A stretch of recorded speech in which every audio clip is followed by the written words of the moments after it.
अच्छा, एक बात बताइए, आपने कभी इस पे ध्यान दिया है कि बोलने से ठीक पहले एक छोटा-सा मौन होता है? होता तो है, एक पल का ठहराव। हाँ, पर वो सिर्फ सांस लेने का ठहराव नहीं है। मतलब वो हम्म, कुछ और है, कुछ गहरा। बिल्कुल। और आज हम इसी मौन और उससे जन्मे शब्द की पड़ताल करने वाले हैं। हम्म, हमारे पास जो स्रोत हैं, वो बताते हैं कि सनातन परंपरा में वाणी का एक पूरा विज्ञान है हम्म, और उनके अनुसार शब्द मौन से जन्म लेते हैं और वो मौन चेतना की सबसे गहरी अवस्था से आता है। बिल्कुल। तो आज हमारा मिशन यही समझना है कि सनातन दर्शन वाणी को सिर्फ बोलना क्यों नहीं मानता, वो इसे चेतना का एक स्वरूप कैसे मानता है। हम्म। मतलब एक एहसास आवाज में कैसे बदलता है। और ये सिर्फ कोई फिलोसफिकल बात नहीं है ना, ये एक बहुत ही प्रैक्टिकल यात्रा है जो हमें शब्द के असली सोर्स तक ले जाएगी। सोर्स तक। हाँ, ये बाहरी कम्युनिकेशन से कहीं ज्यादा हमारे अंदर की दुनिया के बारे में है। ये समझने के बारे में कि जो हम बोलते हैं वो हमारे भीतर असल में कहाँ से आ रहा है। ठीक है, तो चलिए इसे खोलकर समझते हैं। स्रोत का जो सबसे पहला और कह सकते हैं चौंकाने वाला विचार है, वो ये है कि वाणी केवल बोलना नहीं बल्कि चेतना की गति है। चेतना की गति। हाँ, ये बात ही अपने आप में सोचने वाली है। हम तो शब्दों को सिर्फ गले और मुंह से निकलने वाली आवाज समझते हैं, तो इसका क्या मतलब हुआ कि ये चेतना की गति है। और देखिए, यहीं पे सारा नजरिया बदल जाता है। स्रोत हमें ऋग्वेद की एक बहुत पुरानी धारणा की तरफ ले जाता है। ऋग्वेद की? अच्छा। हाँ, वहाँ कहा गया है कि जो प्राचीन ऋषि थे वो वाणी को बोलते नहीं थे, वे उसे देखते थे। एक मिनट, उसे देखते थे? ये कैसे हो सकता है? मतलब मेरे लिए तो शब्द सिर्फ एक आवाज है। क्या वो शब्दों को किसी तस्वीर की तरह देखते थे? या इसका कोई वैज्ञानिक आधार भी है या ये पूरी तरह से एक आध्यात्मिक अनुभव है? क्योंकि देखना शब्द यहाँ थोड़ा कंफ्यूजिंग हो सकता है। हाँ। यहाँ देखने का मतलब इन आंखों से देखना नहीं है, इसका मतलब है अपनी चेतना में, अपने अंदर उसे महसूस करना, उसका अनुभव करना। ओके। आज हम क्या करते हैं? हम शब्द को तब सुनते हैं जब वो मुंह से बाहर निकल जाता है, लेकिन उन साधकों के लिए शब्द बाहर आने से बहुत पहले भीतर एक घटना की तरह घटता था। भीतर एक घटना की तरह? हाँ, वे उसके पैदा होने की पूरी प्रक्रिया को, उसके बनने के पूरे सफर को अपने अंदर महसूस कर पाते थे। वे शब्द के सोर्स को देख पाते थे। तो इसका मतलब ये हुआ कि जो शब्द हम बोलते हैं वो उस पूरी प्रक्रिया का सिर्फ आखिरी हिस्सा है, बस वो सिरा जो हमें सुनाई देता है। बिल्कुल, सिर्फ वो टिप ऑफ द आइसबर्ग है। और असल कहानी तो पर्दे के पीछे चल रही है। बिल्कुल, जिसे हम बोलना कहते हैं वो एक बहुत लंबी और गहरी यात्रा का बस आखिरी स्टेशन है। असली यात्रा तो भीतर मौन में शुरू होती है। इसीलिए वो इसे चेतना की गति कहते हैं। एग्जैक्टली, क्योंकि ये चेतना ही है जो धीरे धीरे अपना रूप बदलकर शब्द बन जाती है। ये एक बहुत ही दिलचस्प विचार है। अगर वाणी चेतना की गति है, तो ये मौन से शब्द तक की यात्रा कैसे करती है? मतलब एक अनकहा भाव एक बोले गए शब्द में कैसे बदल जाता है? इसकी इसकी प्रक्रिया क्या है? हमारे स्रोत इस यात्रा को 4 स्तरों में समझाते हैं, और ये कोई रटने वाली लिस्ट नहीं है, बल्कि एक नेचुरल फ्लो है। ठीक है। सबसे पहला और सबसे गहरा जो लेवल है वो है परा। परा। हाँ, ये वो हालत है जब चेतना पूरी तरह से शांत है, स्थिर, समंदर की तरह जिसमें कोई लहर नहीं। ओके।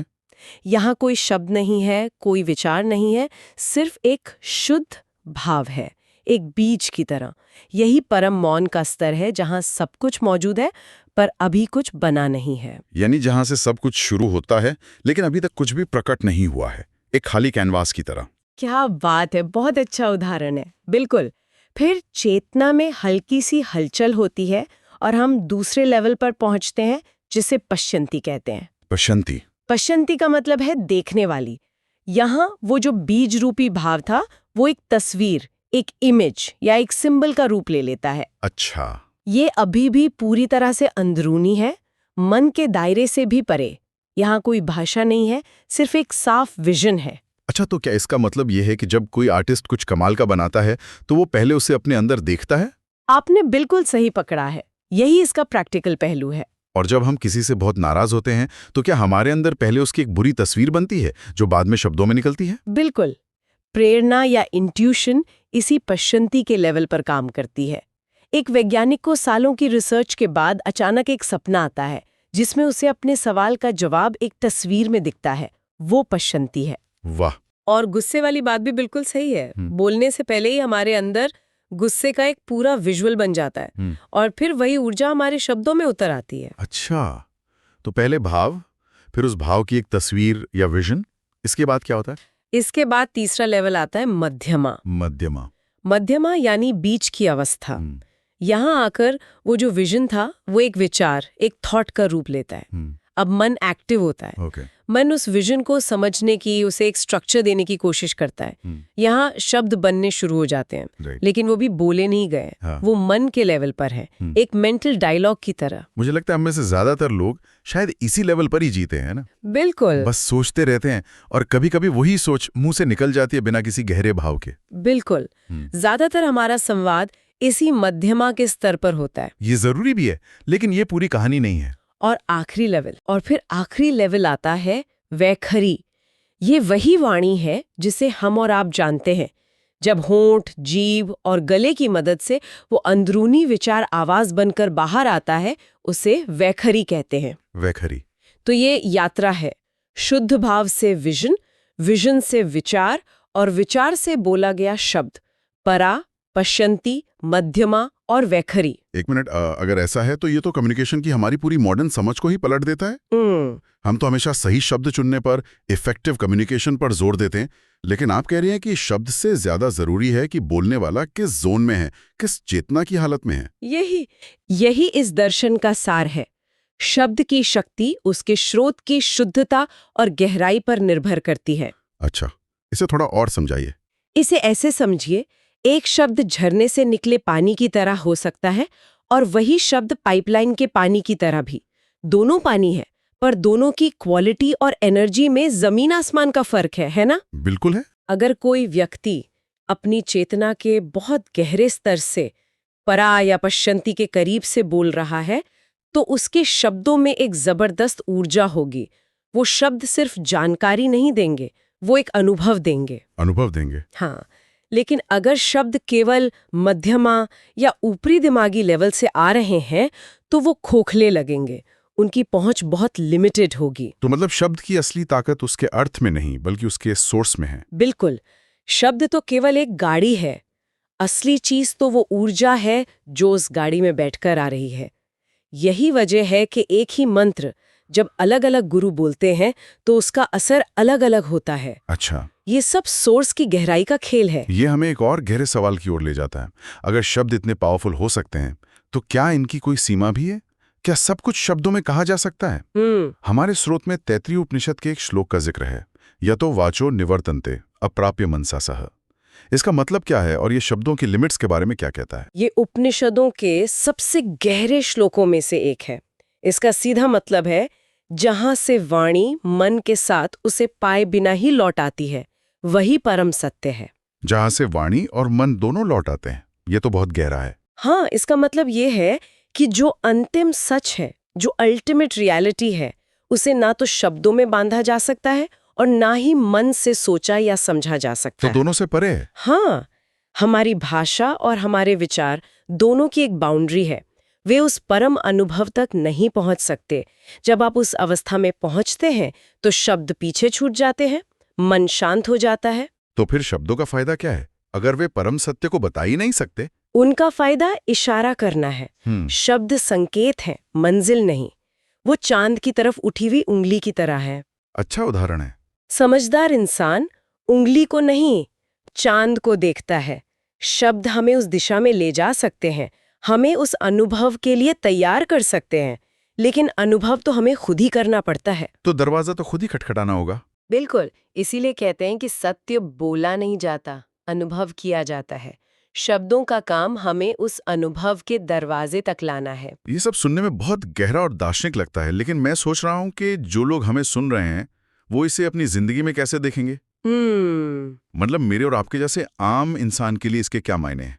मान लीजिए ऑफिस में कोई बहस हो गई, शब्द वही हैं, आपको ये काम ऐसे करना चाहिए था, लेकिन एक मैनेजर के मुंह से ये शब्द सलाह लगते हैं और दूसरे के मुंह से ताना। फर्क कहाँ है? ये एक बेहतरीन सवाल है और इसका जवाब वाणी के उसी 4 स्तरीय विज्ञान में छिपा है। अच्छा। यहाँ दिलचस्प बात यह है कि शब्द नहीं बदलते, बल्कि उन शब्दों के पीछे की चेतना की हालत बदल जाती है। चेतना की हालत। हाँ, जब कोई मैनेजर तनाव, गुस्से या अहंकार की हालत में होता है तो उसकी चेतना में एक उथल-पुथल होती है। उसके शब्द उसी बेचैन एनर्जी को लेकर बाहर आते हैं। इसलिए वही शब्द ताने जैसे नुकीले और छुभने वाले महसूस होते हैं। वो शब्द उस एनर्जी के कैरियर बन जाते हैं। बिल्कुल। और अगर मैनेजर शांत और सपोर्टिव मूड में है तो इसका ठीक उल्टा होता है। बिल्कुल। जब कोई प्रेम, करुणा या शांति की अवस्था में होता है तो उसकी चेतना स्थिर और साफ होती है। उसके शब्द उसी शांत और प्रेम भरी ऊर्जा से भर कर आते हैं। तो वही शब्द मरहम की तरह लगते हैं। हाँ, वे मदद करने वाले लगते हैं, वे जोड़ते हैं। शब्द तो एक खाली बर्तन की तरह है। आप उसमें जो ऊर्जा डालेंगे वो वही लेकर जाएगा। अहंकार की ऊर्जा अलग है, सहयोग की ऊर्जा अलग है। और सुनने वाला सिर्फ शब्द नहीं सुनता। नहीं, वो उस शब्द के पीछे छिपी ऊर्जा को भी महसूस करता है। हम सब ने ये महसूस किया है।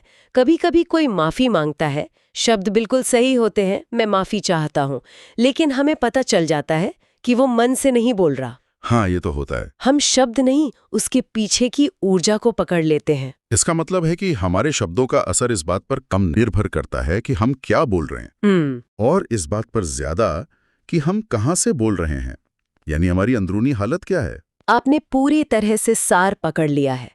हमारी चेतना की स्थिति ही हमारे शब्दों को असली रंग और वजन देती है। बिल्कुल। यही कारण है कि कभी-कभी किसी का मौन भी बहुत कुछ कह जाता है और किसी के हजारों शब्द भी बेअसर रहते हैं। ये सब चेतना की एनर्जी का ही खेल है। तो इस सब का क्या मतलब है? हम करें क्या? अगर शब्द हमारी चेतना से ही आते हैं और उनकी शक्ति हमारे अंदर की हालत पर निर्भर करती है, तो क्या हमें बोलने से पहले हमेशा मेडिटेशन करना चाहिए? नहीं, हर बार बोलने से पहले मेडिटेशन करना शायद प्रैक्टिकल ना हो। हाँ। लेकिन स्रोत का इसका एक बहुत ही सीधा और शक्तिशाली समाधान देता है। ये समाधान बाहरी नहीं, अंदरूनी है। अंदरूनी। हाँ, ये हमें शब्द सुधारने के लिए नहीं कहता, ये हमें सोर्स को सुधारने के लिए कहता है। सनातन परंपरा में कहा गया है, पहले मौन शुद्ध करो, फिर शब्द अपने आप शुद्ध हो जाएंगे। मौन शुद्ध करो, इसका मतलब क्या है? चुप रहना या कम बोलना? कम बोलना इसका एक हिस्सा हो सकता है, पर इसका गहरा मतलब है अपने भीतर की दुनिया को, अपनी चेतना को साफ करना। अच्छा। अपने मन के शोर को शांत करना। गुस्सा, डर, जलन जैसी नेगेटिव एनर्जी से अपने अंदर की दुनिया को खाली करना। जब आपका अंदरूनी मौन शुद्ध, शांत और प्रेम से भरा होगा, तो उस मौन से जो भी शब्द निकलेगा वो अपने आप ही शुद्ध होगा। बिल्कुल, वो अपने आप ही शुद्ध, शांत और प्रेम से भरा होगा।